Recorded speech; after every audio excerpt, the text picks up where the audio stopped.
What's up, everybody? This is John Odermatt, the host of Felony Friday. And before we get rolling into today's show, I want to take a quick moment to talk about coffee. That's right, coffee. The Lions of Liberty, we have partnered up with Anarcho Coffee, and we are selling our very own coffee. It's called the Morning Roar. It is a medium dark roast that has cupping notes of lemon lime, caramel, black pepper, and brown sugar. It is delicious. You can pick up some of this coffee by going to lionsofliberty.com/coffee. We have a way there on your first purchase. You can get 10% off, but if you join the Pride for $10 and up, you can actually get more than that. You can get 15% off every single order. Buy some coffee, support the Lions of Liberty, support another great libertarian company as well. Everybody wins. lionsofliberty.com/coffee.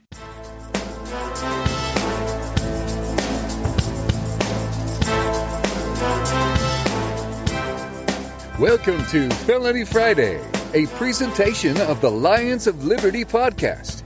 Here is your host, John Odermatt. Felons, friends, and freedom lovers, welcome back to another edition of Felony Friday, a weekly show right here on the Lions of Liberty podcast. Of course, this is not the only show on Lions of Liberty. No, we have two other shows. This is the third show of the week. We start the week on Monday with a show hosted by Mark Claire. It is our flagship program, our longest-running program, where Mark interviews leaders in the libertarian movement. He also hosts roundtable discussions from time to time and digs deep into disagreements, political and ideological of in nature.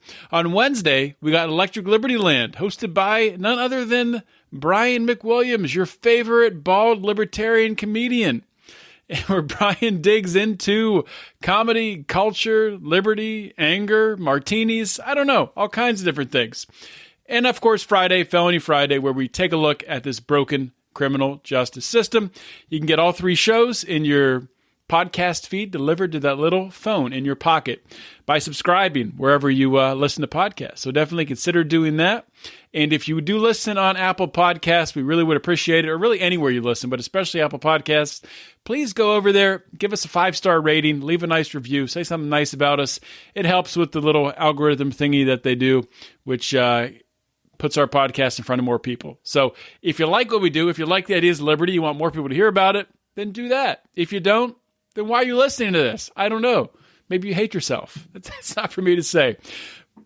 With that being said, today's episode of Felony Friday, this is a very important episode, and I have two guests on today, and really it's a groundbreaking episode. I'm going to get into the details of it, but to give you a little bit of a teaser, my guests, they've both been to prison, and they are working on developing a reality show around what people go through during the transition from prison back into life on the outside, all the issues that they deal with. And introduce my guests in a minute. Before I do that, there's a bunch of notes and things you want to read, and definitely want to check that out on the show notes page. You can find that at lionsofliberty.com/FF180. So check out the show notes page. I'm excited for today's episode. Let's get into it.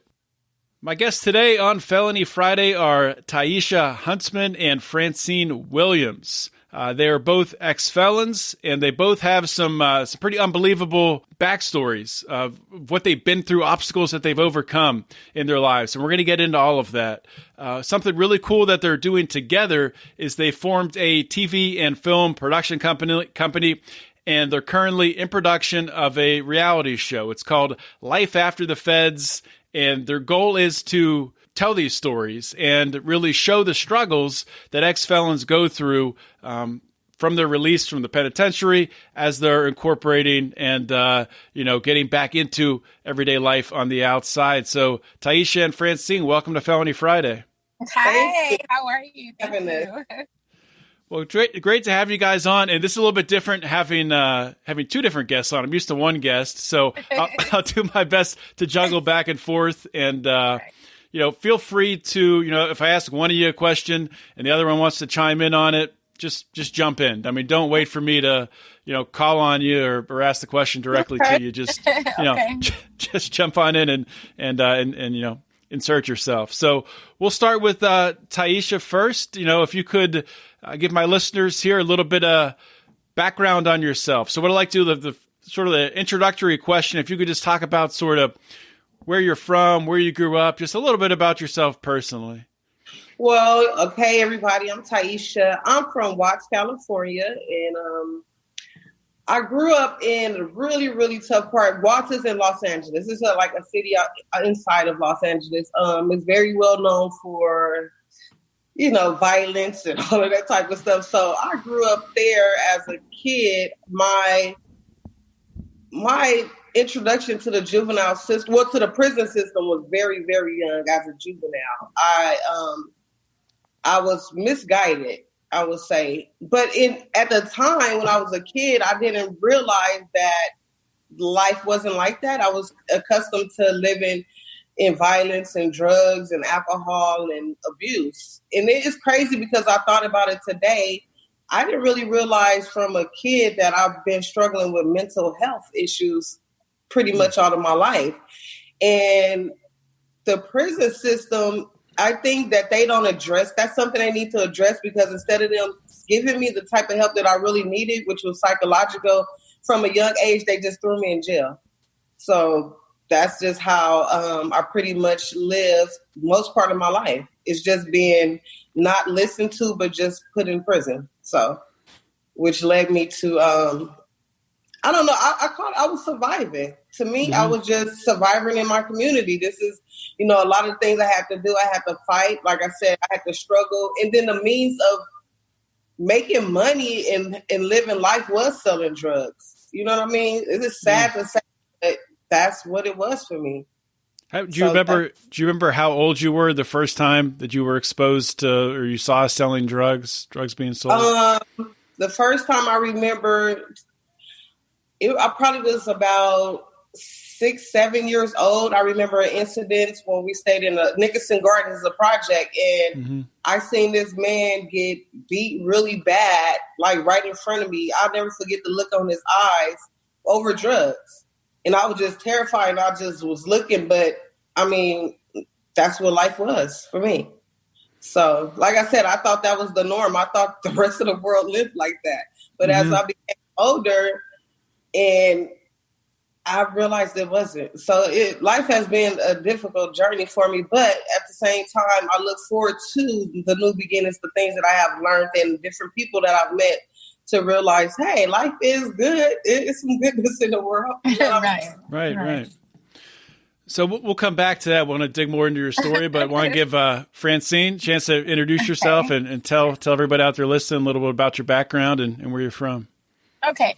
Well, I'm Francine, also known as Teddy B. But so I'm originally from Belize. It's in Central America.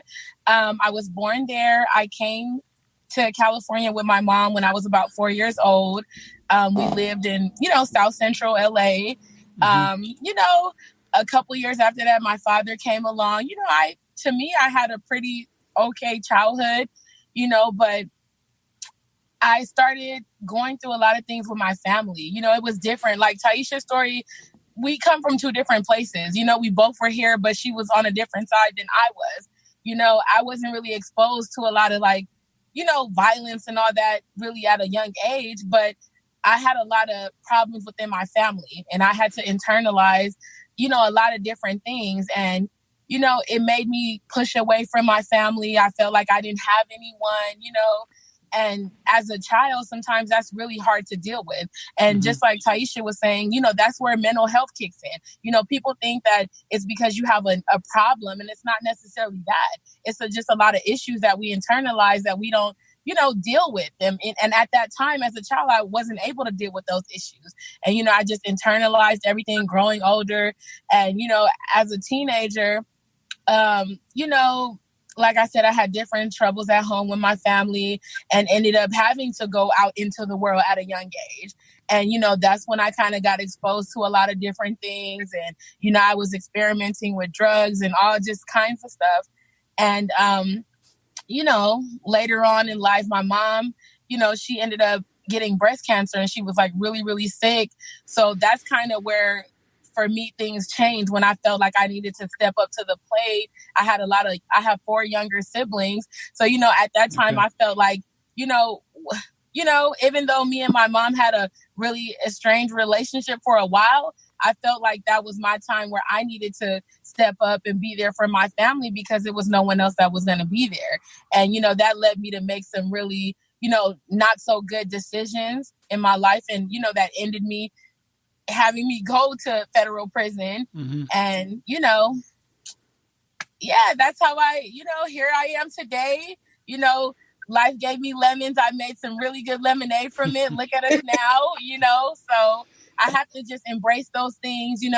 I used to be really kind of embarrassed of a lot of things that happened. Even me going to prison was kind of embarrassing for me. I really didn't want to talk about it. And then I thought to myself, like, who else better to tell my story than me? Mm-hmm. I'm the one that can tell it the best. So, and me and Mr. Huntsman, we actually met while we were incarcerated. We were bunkies. Now we're business partners. That's what I was going to ask you guys. Where you met? So okay. Yeah. So we met while we were incarcerated. We were here downtown at the federal holding facility. It's called MDC. And we met and, we started a really great friendship. And I'm really glad that I met her despite of the circumstances, because we've really come a long way. I mean, I've seen so much growth within her over the years, and it's a really good, situation. So how much time did each of you serve? Well, technically for me, I had a split sentence, which was 6 months in federal prison and the other 6 months I had on house arrest at home. But for me, I had never been incarcerated or never been in trouble with the law. So for me, it was still a lot. And regardless of whatever amount of time you serve, you still have to come home and start your life completely over. I couldn't go back to the job I had. I couldn't go back to, I had to start all over. Mm-hmm. So it was really hard for me. Yeah, for me, I did a little bit over, total with the halfway house and everything, I did over 4 years in federal custody. And I'm currently still really under federal custody because I have 5 years supervised release. So I had a total of 2 years together. And it's been 2 years this month since I've been out of federal custody, out of prison. And like I said, I'm on supervised release. Hopefully that comes to an end soon. But the way the system is set up, they like to hold on to you for some reason. They don't really let you go and be free. So it's I still don't have freedom. I can't just get up and go wherever I want to go because I have to report to them and get permission and approval. And, they just scrutinize everything that you do. They pop up to your job unwanted. A lot of people lose their jobs because of that. The littlest thing, it seemed like it will lead you back to prison. It not seems like, but it does. Mm-hmm. So you have to really walk very, very carefully after the fact. Even after you've done your time, you still have to do more time. So it's still difficult. It's tough. What would you each say is the single hardest thing, in order to transition back in? Was it, getting a job, getting housing? What was the most difficult obstacle to overcome? For me, I feel like both of those obstacles were hand in hand. It was really hard for me to get a job when I first came back, and I would fill out applications and people would meet me and they would love me, like, oh my goodness, we love your personality and we want you here. But when it's time you get that job offer and you submit that criminal background check, then you don't get that call back. It was very discouraging for a long time. I felt like I was almost going into like a depression because I was really, just sad about that. I'm like, here I am qualified and, and I just felt like people were really, it was like a stamp on my back. Like I was out of prison, but I wasn't out of prison. it still haunts me now, you know? So for me, I've had instances where this one particular job, I met the people, I explained to the panel that, you know, I had a background. They was like, that's fine, don't worry about it. But when it went to another lady, I think I ran into somebody like you, sir. And she was like, no, we can't have that. And she fired me. So I had to tell my probation officer. She was like, but don't you have a job? I'm like, no, they fired me. She like, how did you get hired and fired? So now I'm explaining to her. I'm like, listen, they looked at my criminal background and they fired. And then also with housing, for us in California, it's so expensive. So you have to look at it. You come out of prison with nothing, and then you're trying to get a job that's hard to do. And then you try to find somewhere to live, but you can't afford to live nowhere because you don't have anything. You need at least $7,000-8,000 just to move into an apartment. And it's like, how do you do that? And that's where the stress is. And then with the mental health kicks in, it's so traumatic. You know, I have counseling a therapist I go to gladly and willingly, even though I'm ordered by the court to do so as well. But it's so hard. It's many a days that I felt like I wanted to give up. But then I remember being in a halfway house and seeing people who did give up. We were treated so horribly in the halfway house. It was worse than prison. And I see people just give up and they turn back to drugs or they turn back to a way of life to make them some money because they have nothing. So then they go back to jail. And that gave me the courage to continue to fight just for them people. It's not just about me. I'm fighting for so many people out here across America, across the world, even though it's hard, even though it's stressful at times, I be getting depressed. But I know that with me having belief and faith and being consistent and going and jumping over these hurdles, that it's going to make a difference for somebody else's life. So that's really what Lyfe After the Feds is about. Yeah, so let's talk about that because I mean that's if I forget how long ago you reached out to me, Tieshae, maybe it was last week or 10 days ago or whatever. But it's a really cool project that you guys are working on. Really, essentially, correct me if I'm wrong, but it's going to be a reality show, really showing the everyday life, the everyday struggle you guys are going through. So, can you kind of talk about like where the idea for that came from, the evolution of it, and just give some background on it? Yeah, actually, Lyfe After the Feds came about while I was in MDC, Los Angeles, while I was in prison. I was sitting there, I thought about like, you know what, actually, I will watch shows in prison, just, you know, we watch TV. And it was so much stuff about people being in jail and how they talked about people in jail, how they criminalized, how they dehumanized us, I would say. We just look like crazy animals from their aspect of the way they show it to the world. And then there was no example on what to do when you get out. So I'm like, what am I going to do? I have a business, Southern Taco, that is my Lyfe After the Feds. So I said, well, if I could show how to get through this struggle and document it for other people to see, there could be somebody else sitting here in this seat that I'm sitting in and see that and give them hope to come out like, okay, wow, she did it. And this is how it goes. I'm not saying it's definitely a struggle, but just to show them how to overcome. How do you get past those obstacles?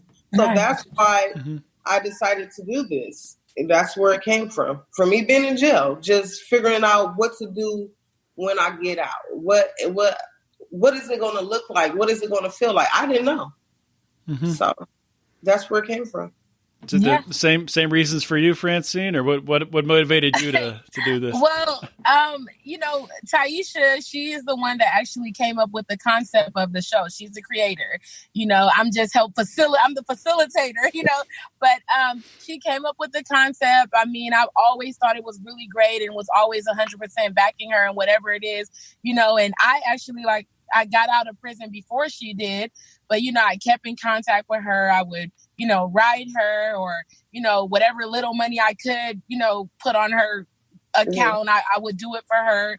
You know, I was just trying to be like a friend. Even when I didn't have it, I tried to have it to, you know, help her out because I know what it's like being there and it's hard. You know, people forget about you. You become lost. It's like, you know, and, you know, we've always remained really good friends. When she got out, you know, I would hang out with her. We would go to lunch. I would take her out, different things like that. And she was, constantly telling me about the show. And initially, I was a little apprehensive. I was like, I don't know if I want to do that because I was embarrassed. I was a little embarrassed to talk about it still because I didn't really open up to everyone about that. She would always tell me like, your story is great. You can be an example for someone. Like, people love you. Like, you need to get on board. Come on, girl, And then I finally gave in, and I was just like, and that was probably one of the best decisions I made to get on board with her on the Lyfe After the Feds. And, we've been doing really good. And I'm glad, like I said, I decided to tell my story on my own. And, like I said, I could tell it the best. So that's kind of how I got on board with Lyfe After the Feds. So how's the show going to be distributed or published? Or is it going to be like a YouTube show, or are you guys shopping it to networks, or what's the plan for it? We're currently we're shopping it to networks, but I also want to make sure that we're going independent. We may even do streaming like with Amazon or something like that, because one thing people don't know is about the networks. A lot of times they like to switch the story up and make it be what they want it to be. Absolutely, yeah. I've heard that they'll try to write a script for you, right? Yeah, and we don't want nothing scripted. We're not going to do that. They want to put unnecessary drama with the fighting and all of that. No, that's not going to happen. So, definitely remain independent. Like I said, it's several outlets we can go to: YouTube, Amazon, where we can stream it there. But we're going to do what's best for the viewers to see, to make sure that it's real and raw and it's not scripted at all. So the show will be the two of you, and you also have others involved. Is that right? There's going to be right here. We have so many different stories from all different walks of life. So it will entail the ins and out of our lives, specifically me and Francine, but also the lives of many other people across this country. So it's kind of like a reality and docu-series. You know what I mean? So I will call it more of a docu-series because it's going to document not just our lives, like I said, but several other people. And these stories that you're going to hear and the triumph that's come out of them is so amazing. It is very. People have come out and really worked so hard to make a difference, not only for themselves, but within the communities that we come from. Because, like for myself, I was a part of not knowing at the time of the destruction that happened within my own community. So I'm going to make sure that I change that, and I work to fix my community. That's why we have founded the Lyfe After Foundation, which is going to help formerly incarcerated people and their families to get them real resources. I guess Francine can speak to you a little bit more about that. Yeah. So also in our partnership, me and Tieshae, we founded an organization. It's called Lyfe After Foundation. Nice.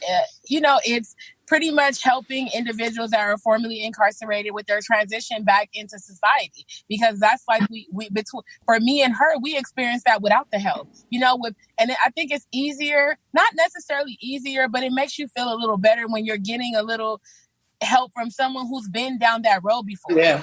And that, I can tell you, like, I understand what you're going through. I've been there. I've been there. I'm still, going through it now. My life after the feds continues every day. My record isn't going away. It's still there. So it's just, like I said, helping them with their transition back into society. We're very big on mental health services. So we do try to encourage any participant to, go and seek those services. And we're also very big on family reunification, because, me and Tieshae, we both have children. So while we were gone, coming back home, there is a disconnect between you and your child. You're here, you've been gone all this time. It's, that disconnect between you and your child. You're not working. You don't have any money. You want to spend time with your kids, but you probably don't even really have the resources to do that. So with that being said, we're planning to host a lot of community engagement events where these people can come out, bring your kids. You don't have to worry about any money or anything. You guys can come and play and have a good time and, just enjoy that time with your kids and your family, because incarceration doesn't just affect the individual. Right. It affects your family and everybody that has something to do with you. So, it's just, like I said, coming from where we come from and the experiences and the road that we've walked down, we just want to be there, that helping hand to help the next individual on their transition. That's so awesome. And, I think obviously the criminal justice reform movement, whatever you want to call it, it's so cool that it is really, there's within the past few years here, I don't know exactly when it happened. And I think really it's social media that's really the catalyst behind it. But you're seeing so many more people like yourselves who have spent time in prison, who are really helping to drive the change, who are saying, I've experienced this, I've been through this. And that's exactly what needs to happen, because you guys are really the only ones who can bring about, not necessarily really changing the system. Unfortunately, we need some politicians to make those changes, but bringing the resources, bringing the resources to people, and because you know where the help is needed from.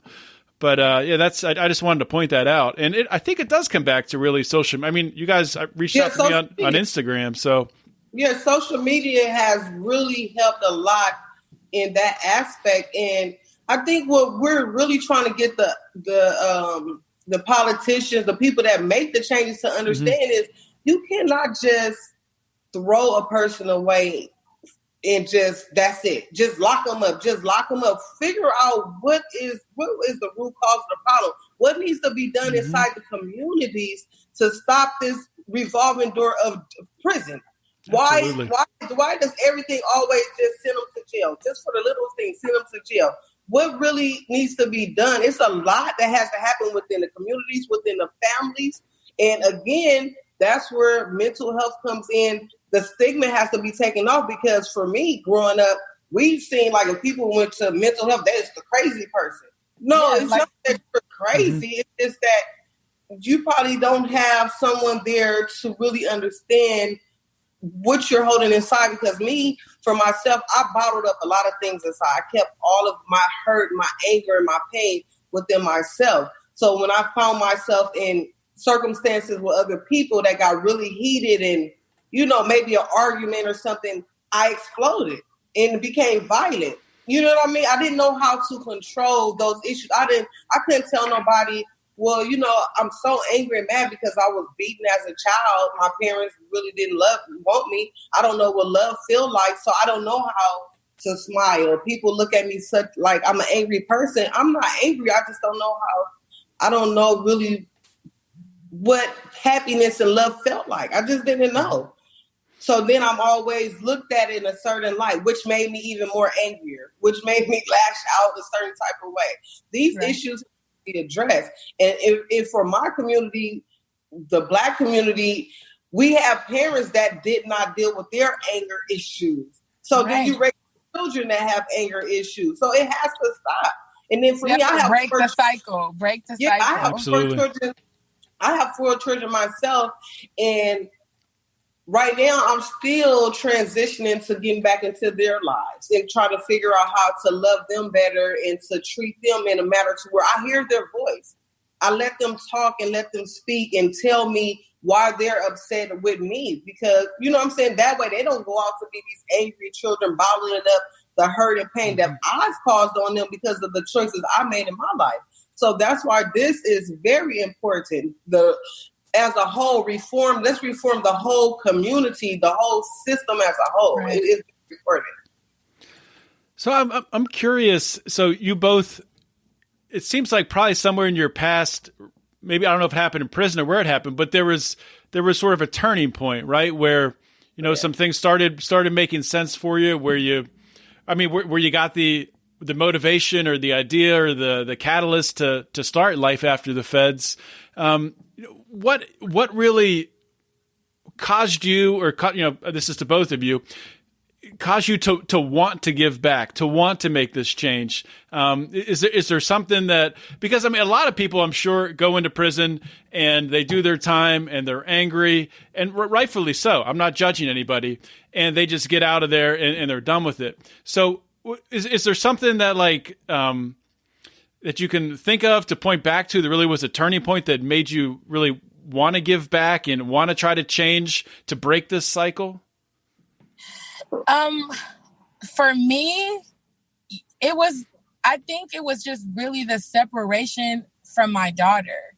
You know, that was something that was really, really hard for me. Even when I talk about it now, it makes me a little, because it's really, I felt like what I went through as a child and, the things that the emotions that I bottled up and, I just never saw myself being away from my daughter. So when it happened to me, when the feds they came and like raided my house. I was coming home from work one day and they just like raided my house, and my daughter and me, we were there together. They took me in handcuffs. She's like crying, and, all this stuff. And I was just like, I just could not believe that I had got myself into this, situation. And just, I really feel like a lot of the separation anxiety from her, I would cry a lot. Like me and Tieshae were roommates, and I would really cry. Like I would talk to her on the phone. They give you 15 minutes. 15 minutes is not enough for me to have my daughter, no, she was used to having all of my time. Right. So now to put that limited, that was really hard. I would get off the phone and I would be sad, and I would go in my, in my cell, and I would cry about those things because it would really bother me. And I felt like, what I was trying to stop myself from feeling as a child, here I am. Now I'm putting things on my daughter for her to have, certain feelings or, a way about things. And I was so, I'm not going to say embarrassed, but I didn't even tell my daughter. Like, she was 4 years old at the time, and I didn't want to tell her that I was going to prison. Like, it was just so, like, I didn't want to see her feel that pain. But in actuality, I was saying to myself that it was for her feelings, but it was for mine, because it was just hurting me so much to, say that. So it was just really, that kind of really just opened my eyes. Like, this is not the place for me here, and the treatment that I received there, and or how I saw other people being treated, and just, it was just not a good situation. And, also because I wasn't born here, when I actually was supposed to get released from federal prison, ICE came and picked me up because really? I wasn't a citizen at the time. So when you get a felony, any type of felonies, they try to deport you back to your country. So they took me to Jenna, Louisiana, where they have an ICE holding facility there. And, when I left MDC, they transported me to FCI Aliceville. That's in Alabama.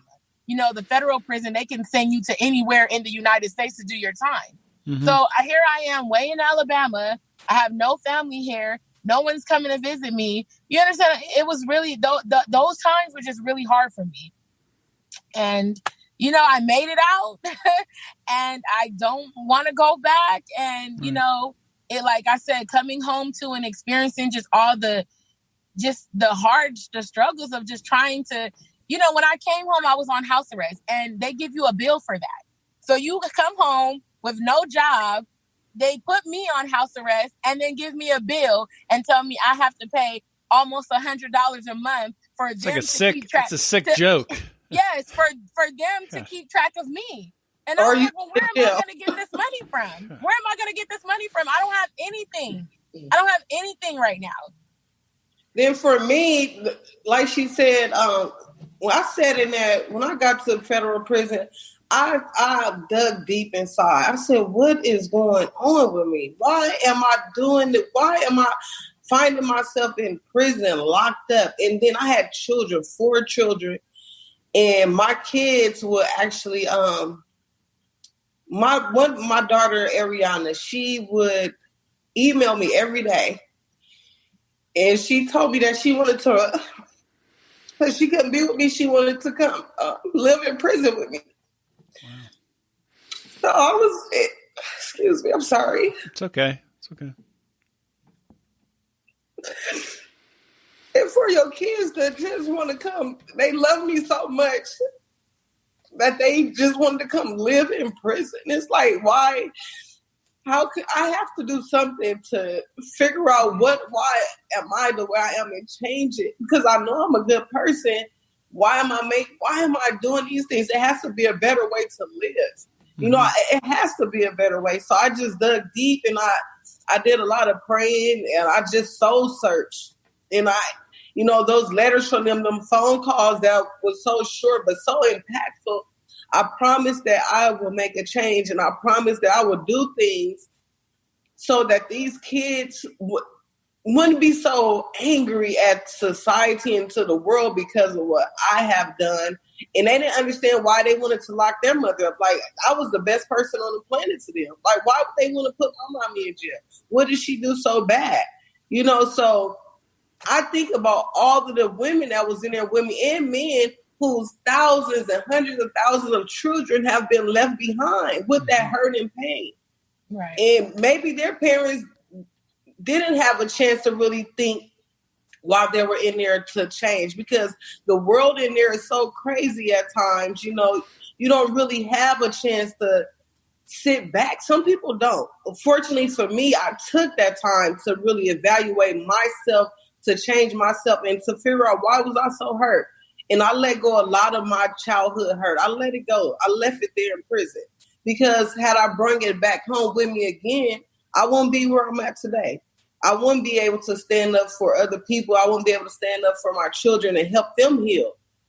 So that's why, I've made this decision to do what I'm doing. You have to excuse me, and I've just got kind of emotional. No, that's okay. fine. And I mean, it's okay. I'll tell you, I mean, you two are going to make a big impact with Lyfe After the Feds. So I can tell. I can tell you right now, with both of your personalities, how honest you are. I mean, I can't wait to see it. It's going to be big. Thank you. With that being said, can you just tell people? I don't know if, you guys have an Instagram account. I don't know what else you guys have. Where can they find you? Where can they follow what you're working on and the progress of the project and all that stuff? You want to tell them? Oh, yeah. Okay. I'll tell them. They can find us on Instagram. It's Lyfe After the Feds, and it's Lyfe spelled with a Y. So Lyfe After the Feds. And if they want to look up our website for our organization, if anybody wants to make any donations or anything, they can go to our website. It's lifeafter.org. And like I said, it's Lyfe with a Y. And so yeah. And follow her, Teddy B. Oh, yeah, you can follow my personal account as well.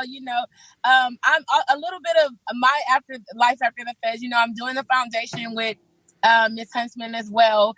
But, I feel like I have a great personality, and I've always been told like I'm very funny, and people always come ask me for advice and things like that. Mm-hmm. So in the future, in the near future, I'm going to be having my own YouTube show. It's going to be called 2 Cents with Teddy B. Sense, like common sense, so so I'm gonna be just having conversations with other people and just getting their input on different situations and putting my 2 cents on that. So follow me, Teddy B. Yeah, and then for me, my Lyfe After the Feds is Southern Taco, because I'm a chef. I cook. That's my passion. That's my gift. Awesome. Yeah, so you can look at my website. It's www.southerntacoinc.com, and that's where you can see all the skills and abilities I have. I do catering, so if y'all want to book me, go find me there. And check this out, Lyfe After the Feds. I always say #LATF. Yeah, it's #LATF. That's fantastic. And I'll link to all of that on our show notes page so everybody can check all of that out. And I just want to thank you guys so much for coming on the show and, sharing your story, because this alone is so powerful, doing this interview, and this will reach a lot of people. Yeah. But then from there, with Lyfe After the Feds, you guys are going to have a huge impact. So I can't wait to see what happens. And thank you so much for having us. Thank you and your platform, because it's much needed. Yes. No, you're welcome. You're very welcome. Thank you. The way, because your platform needs to be used on a huge level, because Felony Fridays, and I think it's really awesome what you're doing, even giving us letting our voice the opportunity. So you are a part of this process of Lyfe After the Feds, because if it wasn't for people like you, hey, we wouldn't be heard. And that's just honest. I'm glad to play a very, very small part in that. But thank you both very much. You're welcome. Thank you. I want to thank you guys for listening to today's episode. I want to thank Tieshae Huntsman and Francine Williams, a.k.a. Teddy B, for coming on today's show and really sharing from the heart, sharing their struggles, what they've been through, but also how they're turning that around, flipping it around, and giving back. And I am so looking forward to this project to see what comes out of it, because just getting to speak with them there and getting to know them a little bit, I know this is going to be big. I can just feel it, and it's going to powerfully impact a lot of people. So I'm really looking forward to it. And, one of my favorite things, and I talked about a little bit during the show, but I just want to dig into it a little bit deeper here. I won't keep you long. But one of my favorite things about this show is getting to talk to people, of course, like Tieshae and Francine, hearing them share their stories, but also seeing people like them, seeing people who have been through the ringer of the criminal justice system. And not only that, but they've been through the ringer of life. They've had struggles growing up. They've had many obstacles placed in front of them. And they talked about it that really, people don't just end up in prison. People don't just break the law. You don't just all of a sudden, occasionally it happens. Sometimes just somebody breaks the law and it's not out of pattern. But what Tieshae and Francine were talking about, really, the root cause of what is going on, of what is causing our prisons to be filled, it's happening in our communities. It's happening at the family unit level. And these issues, really nobody's addressing them. Of course, our government's not addressing them. They don't give a crap about them. They wouldn't say this, but they're happy to keep prisons full. And they're happy to keep recycling people in and out, keep that recidivism circle going. But it's so great to see. And there's been many, I could name tons of guests who've come back on this show who they've been to prison and now they're working hard to change the system, but not just change the system through, like Michael Monsivice, who we talked about, who's really working hard to get people skilled, to have a welding certification when they come out of prison, something like that. That's what Michael's doing, which is great. It's awesome. I love that people are doing that. But what Francine and Tieshae are doing is they're even going back into the community before people go to prison and trying to address those issues there, which I think is just so, so phenomenal. And that is what needs to be done. If we don't correct the problems there that lead people into the despair, into the depression, into the just bad circumstances that result in people making decisions that put them in a place where they end up in prison, then we're never going to break the cycle. If we don't break the cycle, then what the heck are we doing? So that's why I'm excited. That's why I'm excited about this show. That's why I'm excited to see the reality show that comes from these two. So I'll stop it right there. I just want to let you guys know that if you like the work I'm doing here on Felony Friday with Lions of Liberty, please consider supporting us financially. You can do that by going to patreon.com/Lions of Liberty and looking at the options we have there to join, to become a member of our Lions of Liberty Pride. There's a bunch of perks we have, from bonus content to merchandise to monthly calls with us and everything in between. Please check it out. Consider backing us financially. If you like this message, if you want it to spread far and wide, if you want to really have an impact, please consider backing us. Or if you drink coffee too, we also have the Morning Roar, our Lions of Liberty coffee. And you can get that by going to lionsofliberty.com/coffee. And all the coffee you buy through that link is going to come back and help the Lions of Liberty in a very small way. So thank you guys so much for your support. I will leave it at that on this beautiful Friday morning. or afternoon or Saturday, whenever you're listening to this. And I hope you guys have a great weekend, and I'll talk to you next week. This is John Odermatt signing off. Always remember to keep your head up and the fires of liberty burning.